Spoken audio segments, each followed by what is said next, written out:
പിതാവിന്റെയും പുത്രന്റെയും പരിശുദ്ധാത്മാവിന്റെയും നാമത്തിൽ ആമേൻ.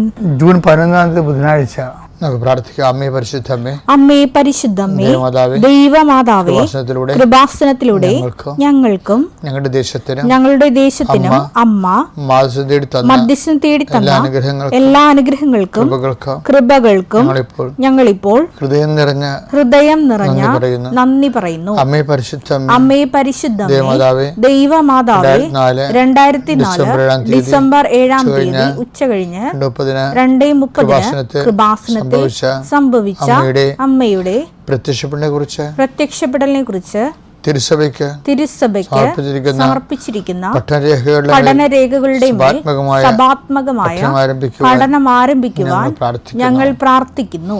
അമ്മേ പരിശുദ്ധമ്മേ, ഭൂസ്വർലോകങ്ങളുടെ രാജ്ഞിയായ അങ്ങേയ്ക്ക് ഭൗമസംരക്ഷണത്തിനായി പ്രപഞ്ചപ്രകൃതിയെ തന്നെ തിരുസഭ പ്രതിഷ്ഠിക്കുവാൻ ഈ പ്രത്യക്ഷീകരണം വഴി ഇടയാക്കണമേ. പരിശുദ്ധമ്മേ, ജപമാല മാതാവേ, സകല കൃപാസനം പ്രാർത്ഥനകളോടും ചേർത്ത് ഞങ്ങളിപ്പോൾ പ്രാർത്ഥിക്കുന്ന ഈ കുടുംബത്തിന്റെ പ്രത്യേക നിയോഗം. ഇന്നത്തെ നിയോഗം പറ മക്കളെ.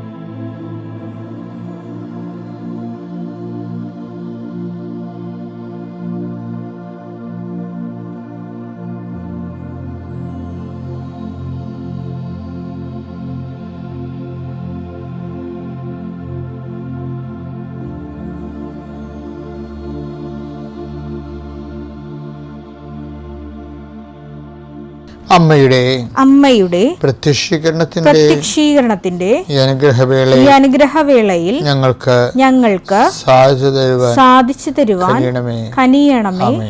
ആമേൻ. വിശ്വാസ പ്രമാണം. സർവശക്തനായ പിതാവും ആകാശത്തിന്റെയും ഭൂമിയുടെയും സൃഷ്ടാവുമായ ദൈവത്തിൽ ഞാൻ വിശ്വസിക്കുന്നു. അവിടുത്തെ ഏകപുത്രനും ഞങ്ങളുടെ കർത്താവുമായ ഈശോമിശിഹായിലും ഞാൻ വിശ്വസിക്കുന്നു. ഈ പുത്രൻ പരിശുദ്ധാത്മാവിനാൽ ഗർഭസ്ഥനായി കന്യകാമറിയത്തിൽ നിന്ന് പിറന്ന് പൊന്തിയോസ് പീലാത്തോസിന്റെ കാലത്ത് പീഡകൾ സഹിച്ച് കുരിശിൽ തറയ്ക്കപ്പെട്ട് മരിച്ച് അടക്കപ്പെട്ട് പാതാളങ്ങളിൽ ഇറങ്ങി മരിച്ചവരുടെ ഇടയിൽ നിന്ന് 3-ാം നാൾ ഉയർത്ത് സ്വർഗത്തിലേക്ക് എഴുന്നള്ളി സർവശക്തിയുള്ള പിതാവായ ദൈവത്തിന്റെ വലതുഭാഗത്തിരിക്കുന്നു. അവിടെ നിന്ന് ജീവിക്കുന്നവരെയും മരിച്ചവരെയും വിധിക്കുവാൻ വരുമെന്നും ഞാൻ വിശ്വസിക്കുന്നു. പരിശുദ്ധാത്മാവിലും ഞാൻ വിശ്വസിക്കുന്നു. വിശുദ്ധ കത്തോലിക്കാ സഭയിലും പുണ്യവാന്മാരുടെ ഐക്യത്തിലും പാപങ്ങളുടെ മോചനത്തിലും ശരീരത്തിന്റെ ഉയർപ്പിലും നിത്യമായ ജീവിതത്തിലും ഞാൻ വിശ്വസിക്കുന്നു. ആമേൻ. സുഖസ്ഥനായ ഞങ്ങളുടെ പിതാവേ, അങ്ങയുടെ നാമം പൂജിതമാകണമേ. അങ്ങയുടെ രാജ്യം വരണമേ. അങ്ങയുടെ തിരുമനസ് സ്വർഗത്തിലെ പോലെ ഭൂമിയിലും ആകണമേ. അന്നു വേണ്ടുന്ന ആഹാരം ഇന്ന് ഞങ്ങൾക്ക് തരണമേ.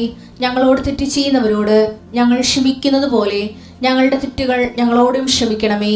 ഞങ്ങളെ പ്രലോഭനത്തിൽ ഉൾപ്പെടുത്തരുതേ, തിന്മയിൽ ഞങ്ങൾ രക്ഷിക്കണമേ. ആമേൻ. നന്മ നിറഞ്ഞ മറിയമേ, സ്വസ്തി. കർത്താവ് അങ്ങയുടെ കൂടെ സ്ത്രീകളിൽ അങ്ങ് അനുഗ്രഹിക്കപ്പെട്ടവളാകുന്നു. അങ്ങയുടെ ഉദരത്തിൻ ഫലമായി ഈശോ അനുഗ്രഹിക്കപ്പെട്ടവനാകുന്നു. പരിശുദ്ധ മറിയമേ, തമ്പുരാന്റെ അമ്മേ, പാപികളായ ഞങ്ങൾക്ക് വേണ്ടി ഇപ്പോഴും ഞങ്ങളുടെ മരണസമയത്തും തമ്പുരാനോട് അപേക്ഷിക്കണമേ. ആമേൻ. ഈ പ്രാർത്ഥനയിൽ പങ്കെടുക്കുന്ന അങ്ങയുടെ എല്ലാ മക്കളുടെയും ആവശ്യങ്ങളെ അങ്ങ് ഏറ്റെടുക്കണമെന്ന് പ്രാർത്ഥിക്കുന്നു. ദീർഘനാളായിട്ട് കർത്താവ് കാത്തിരിക്കുന്ന വിഷയങ്ങളുണ്ട് ഈശോയെ, അത് ഇന്ന് നിറവേറണമേ എന്ന് പ്രാർത്ഥിക്കുന്നു.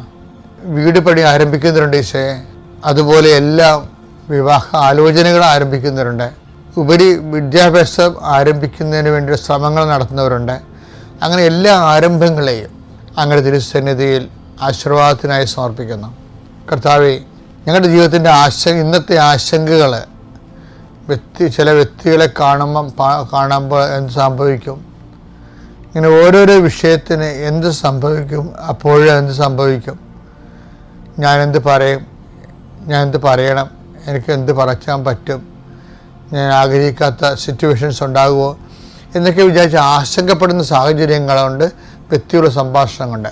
അതെല്ലാം കർത്താവിൻ്റെ നാമത്തിൽ ആശീർവദിക്കുകയും ദൈവത്തിൻ്റെ സാന്നിധ്യത്തിൽ ഉറപ്പുവരുത്തുന്നതിന് പരിശുദ്ധമ്മ ദേവമാതാവിനെ ഏൽപ്പിക്കുകയും ചെയ്യുന്നു. എൻ്റെ കർത്താവിൻ്റെ ഉന്നതമായ നാമത്തിൽ, സഭയുടെ അധികാരത്തിൽ, കുരിശിൻ്റെ അടയാളത്തിൽ, ദൈവശക്തിയാൽ ഇന്നത്തെ ദിവസം നീ കണ്ടുമുട്ടുന്ന വ്യക്തികൾ, പോകുന്ന വഴികൾ, ചെയ്യുന്ന കാര്യങ്ങൾ, ഇടുന്ന ഒപ്പുകൾ, എഴുതുന്ന എഴുത്തുകൾ, സംസാരിക്കുന്ന സംസാരങ്ങൾ, ഫോണിലൂടെയുള്ള വിളികൾ, കമ്മ്യൂണിക്കേഷൻസ്, അതിനുള്ള റെസ്പോൺസ്, നിനക്കുള്ള പ്രതികരണങ്ങൾ എല്ലാം നിനക്ക് അനുകൂലമായി വരാനും കർത്താവിൻ്റെ നാമത്തിൽ ഞാൻ നിന്നെ ഈശോനാമത്തെ ആശീർവദിക്കുന്നു. ഏജൻസികൾ, കടകൾ, കമ്പോളങ്ങൾ, വ്യാപാരങ്ങൾ, വ്യവസായങ്ങൾ നടത്തുന്ന എല്ലാ തൊഴിൽ മേഖലയും കാർഷിക മേഖലയിലും അവിടെയുള്ള പ്രതിസന്ധികൾ യേശുക്രിസ്തു നീങ്ങിപ്പോട്ടെന്ന് കൽപ്പിക്കുന്നു.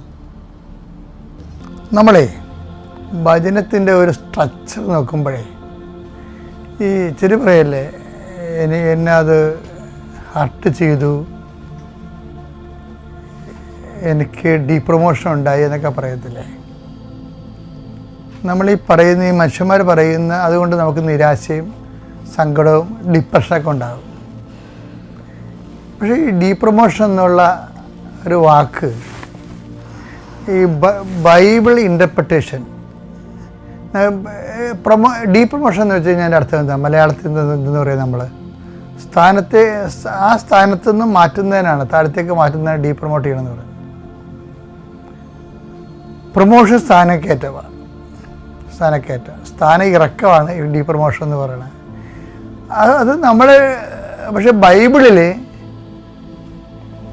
ഈ ബൈബിളിക്കൽ തിയോളജി എന്ന് പറയത്തില്ല നമ്മൾ, ബൈബിള് ദൈവശാസ്ത്രത്തിൽ ഈ ഡീപ്രൊമോഷൻ എന്നും പറഞ്ഞൊരു സ്റ്റാറ്റസ് ശരിക്കും പറഞ്ഞില്ല. നമുക്കറിയാലോ, വിശ്വാസിയെ സംബന്ധിച്ചിടത്തോളം എല്ലാം ബിബ്ലിക്കലായിട്ടല്ലേ എടുക്കേണ്ടത് ജീവിതം, അതല്ല ബൈബിൾ ലൈഫ് അല്ലേ. ബൈബിൾ ലൈഫിൽ ഡീപ്രൊമോഷൻ ഇല്ല, ശരിക്കും പ്രോസസ് ഓഫ് പ്രൊമോഷനാണ് ഉള്ളത്. പ്രോസസ് ഓഫ് പ്രൊമോഷൻ വെച്ചാൽ പ്രൊമോഷനിലേക്കുള്ള പ്രക്രിയയ്ക്കാണ് ഡീപ്രൊമോഷൻ എന്ന് ബൈബിൾ പറയണത്. എന്താ പറയണത്? അതല്ലേ ഫിലിപ്പിയർ പറയണത്? എന്താ? അതിനാൽ ദൈവം അവനെ അത്യധികം ഉയർത്തി. ഏതിനാലാണ്? ഫിലിപ്പിയർ 2:6 മുതൽ എടുത്തേ. ദൈവത്തിന്റെ രൂപത്തിലായിരുന്നെങ്കിലും അവൻ ദൈവവുമായുള്ള സമാനത നിലനിർത്തേണ്ട ഒരു കാര്യമായി പരിഗണിച്ചില്ല. തന്നെ തന്നെ ശൂന്യനാക്കിക്കൊണ്ട് ദാസന്റെ രൂപം സ്വീകരിച്ച് മനുഷ്യരുടെ സാദൃശ്യത്തിലായി തീർന്ന് ആകൃതിയിൽ മനുഷ്യനെ പോലെ കാണപ്പെട്ടു. മരണം വരെ അതേ കുരിശു മരണം വരെ അനുസരണമുള്ളവനായി തന്നെ തന്നെ താഴ്ത്തി. അതാണ് ഡീപ്രൊമോഷൻ.